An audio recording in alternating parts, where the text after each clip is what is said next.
sur les travaux voirie. Donc, établir un plan sur 6 ans de rénovation et d'entretien de la voirie. Répondre aux obligations du PLUI en ouvrant une nouvelle tranche du lotissement.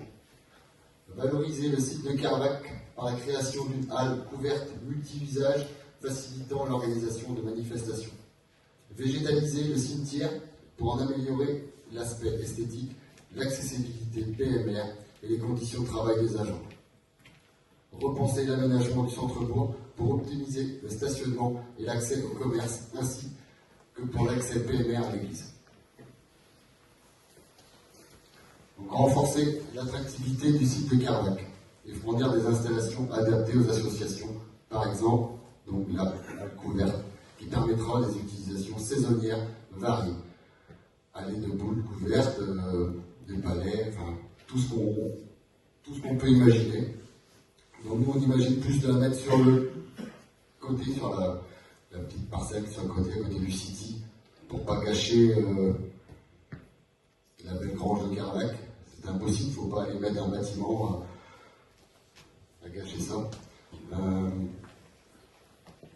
On va aussi végétaliser donc, le cimetière avec le label Zéro Phyto, surtout bien penser à la pénibilité des agents pour nettoyer. C'est un gros boulot pour eux. Il y a des très belles choses qui sont faites. L'exemple du cimetière de Ploumagoire, ça donne un peu plus envie. On a ça. On va s'en parler, bien sûr. On pouvait aller voir les d'autres en passant. Ça donne moins envie quand même. Voilà, et puis plein de belles choses à étudier en commun. Voilà, et surtout prendre le retour de chaque commission pour donner du boulot à la partie travaux voirie. Nous, on est prêts. Donc, un bel boulot. Je laisse la place à Jean-Marie, pardon. Ok, pardon. Pour l'aspect cadre de vie, en fait, on ne va pas déployer d'actions typiquement, qu'on va dire, environnementales, parce que tout ce qu'on fera sera empreint d'inquiétude ou d'action envers la transition écologique. C'est pour ça qu'on va mettre en place d'abord un budget vert. Donc ça ne demande aucun moyen, ce budget-là, c'est juste une façon d'écrire le budget qui va permettre de manière automatique de calculer les gains en effet de serre, notre impact des décisions communales sur l'environnement. On finalisera et on labellisera si possible les chemins de randonnée. On essaiera aussi de les ouvrir à d'autres pratiques que la marche à pied. Notamment, on a quelques contacts avec des associations qui font du trail, du VTT, de l'équitation. Voilà, par exemple, sur la commune d'à côté de Saint-Pévert, on a les Trévères d'Avogour qui cheminent beaucoup sur le bois meur, mais qui, sur des grandes distances, ont besoin aussi d'aller beaucoup plus loin. Donc on travaillera avec eux pour ouvrir des chemins. On a quelques contacts également avec les centres équestres, avec l'association des cavaliers d'Armor, enfin voilà, on a commencé à travailler. Et puis, on essaiera aussi de baliser, parce que baliser, entretenir, ça coûte de l'argent à la commune. Donc le fait d'inscrire les chemins dans le plan départemental des randonnées pédestres permettra d'avoir de la recette et permettra de faciliter l'entretien et la labellisation des chemins. Et on souhaite également avoir tout un œil critique sur l'aspect de ces chemins, l'aspect de ces activités aux personnes à mobilité réduite, parce qu'aujourd'hui, ce n'est pas vraiment le cas pour ce qui existe. Je repasse la parole à Jean-Marie, parce que les finances, c'est le nerf de la guerre. Je suis là. Donc, sur les finances, voilà nos points clés, évidemment, j'en ai parlé tout à l'heure, mais optimiser la recherche de subventions, bien sûr, pour financer nos projets, ça c'est un impératif. Investir avec méthode, en tenant compte des coûts de fonctionnement, des besoins des habitants et des associations. Puis limiter le recours à l'emprunt aux projets strictement nécessaires et structurants. On va parler de l'ouverture de la tranche 2 du lotissement des Grands Champs. Voilà, ça rentre dans ce cas-là. Donc, un projet phare, Sébastien vous en a parlé, de notre équipe, c'est de rouvrir un commerce de bouche, une boulangerie, dans le bourg. Comment on entend, est-ce que c'est viable? Est-ce que c'est possible? Est-ce qu'on peut le faire? Oui, on peut. Mais pas de manière traditionnelle. Aujourd'hui, on va demander à un boulanger de venir investir à Bokeo, avoir son banquier. Il va dire voilà, je vais acheter des murs. Très bien, je vais acheter le matériel, puis je dois acheter le fond. Un banquier va dire ok, mais les murs, je vais les financer sur 10 ans. Hein. La rentabilité demandée aux banques, par les banques. Le matériel va demander de financer ça sur 5 ans et le fonds de commerce sur 7 ans. Au final, c'est vrai que ça fait des grosses charges pour manger. Alors nous, on est une commune, donc on a une durée de vie limitée, il n'y a pas de contrainte qu'un porteur de projet individuel. Donc la commune, elle peut effectivement acheter les murs. Le fonds aujourd'hui, ben, c'est zéro, il n'y a plus de fonds de commerce.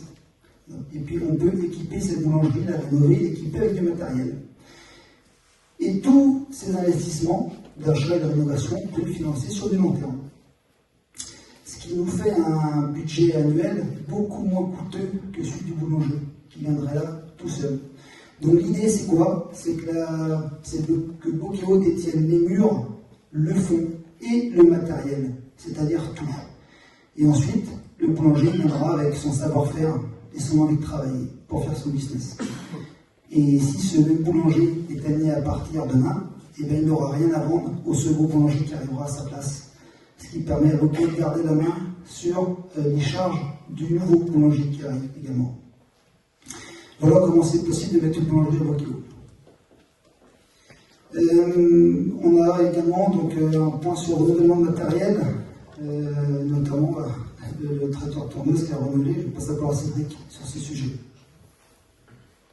Bon, c'est un sujet un peu compliqué.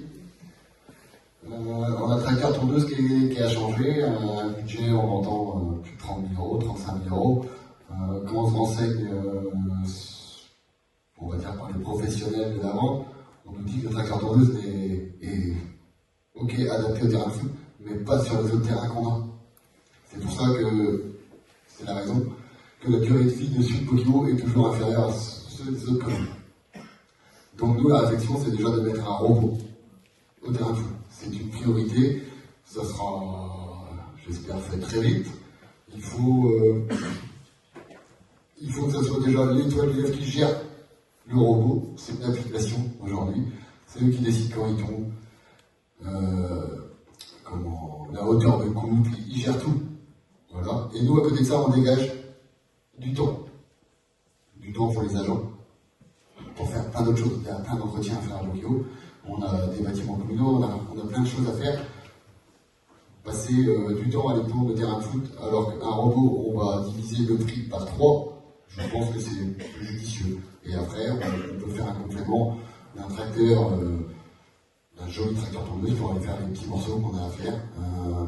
Une tondeuse tractée, on a un tracteur aujourd'hui qui est tracté avec des pneus espace vert. Donc on peut prendre des tondeuses tractées. Voilà, c'est une réflexion et qui va j'espère aller au bout.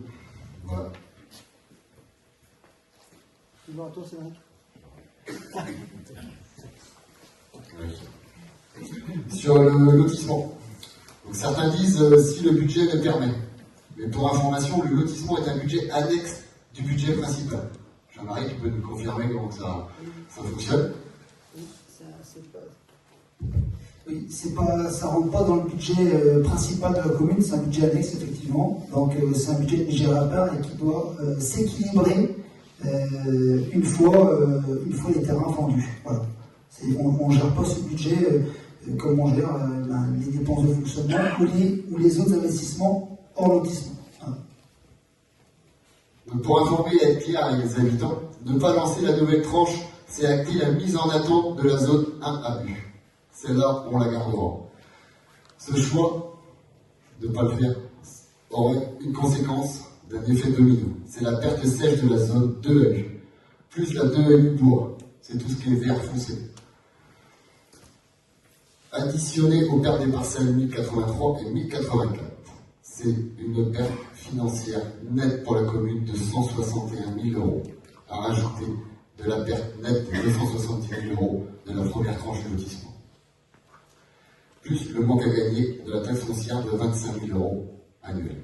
C'est pourquoi nous proposons de lancer la nouvelle tranche du lotissement, qui sera à l'équilibre financier, d'étudier en collaboration avec l'Étoile du Lèvre l'idée de créer un nouveau terrain, vestiaire et des sanitaires dignes de recevoir les enfants de l'école de foot ainsi que les seniors. Viendront se greffer les autres associations dans la réflexion d'une infrastructure multi-association qui sera sur le même site.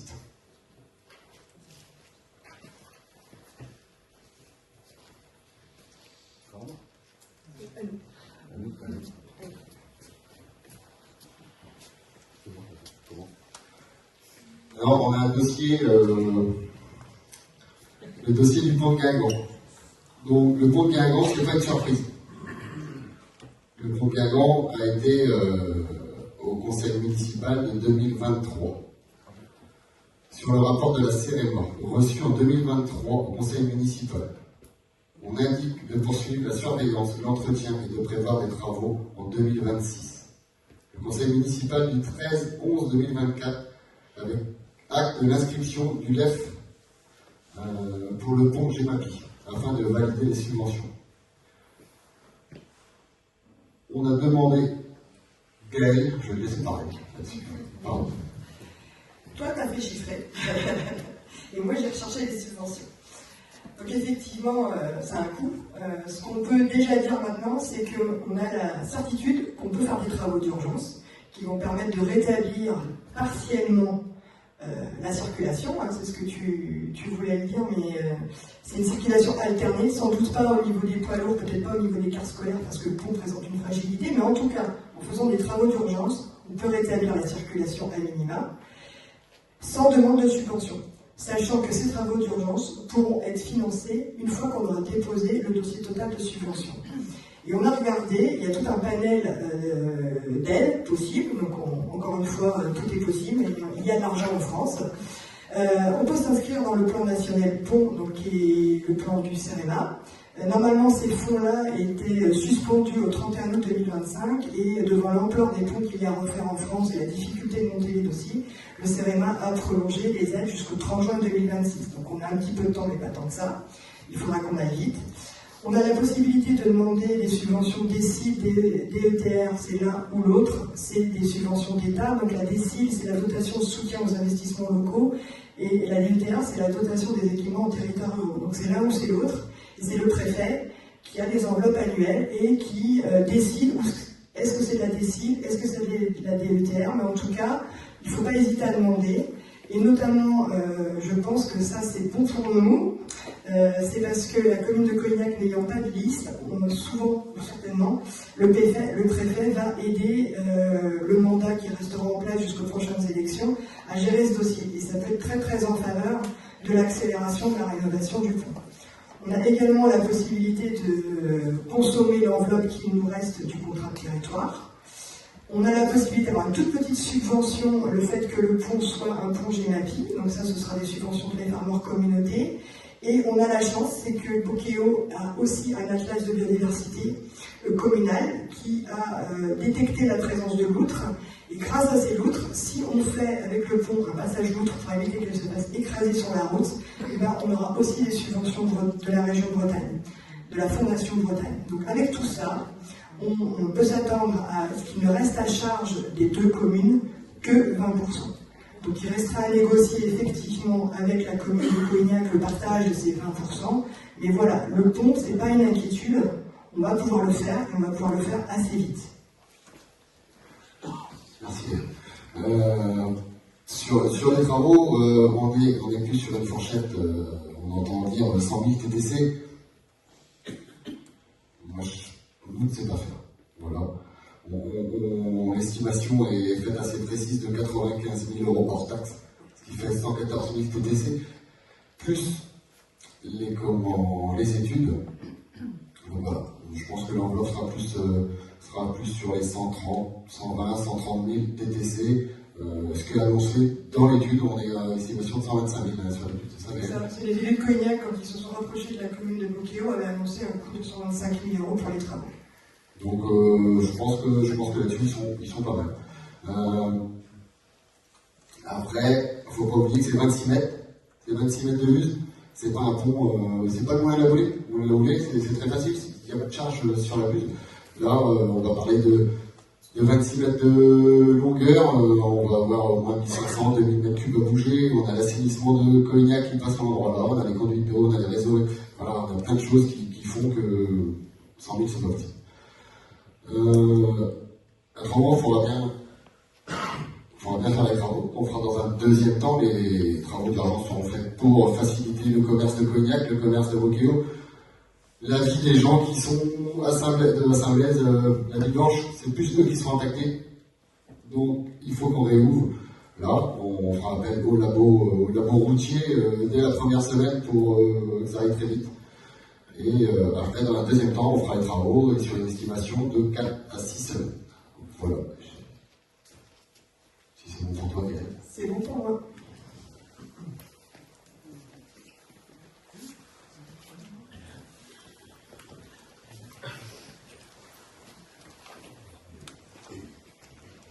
Après toutes ces précisions, nous ouvrons la parole aux questions afin de répondre à vos préoccupations et recueillir vos suggestions.